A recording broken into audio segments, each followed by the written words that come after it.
if you have a dream, if you have this crazy idea, you must believe in it, even if no one else does.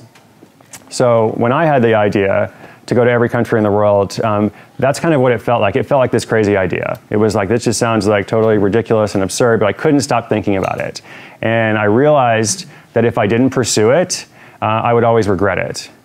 And that knowledge, that fear of regret, kind of drove me to say yes. And I talked to lots of other people who used very similar language. There's a guy from Portland, Maine, whose crazy idea was to walk across America. And he wasn't even sure, like, how does that work? How much time does it take? Has anyone done this before? It was this crazy idea that wouldn't leave him alone. And so one morning he left his home in Maine and he started walking, and 7.5 months later, he arrived in San Francisco. And I talked to him throughout the whole journey. I talked to him in the beginning and then in the middle and the end, and I asked him, what were the challenges like, and how did it go? And he said something that stayed with me for the rest of my journey. He said, there were lots of external challenges. It was hard on the body to get used to walking that much. Lots of things went wrong. There were some emotional challenges as well. He had just had a breakup and he was kind of processing all of this.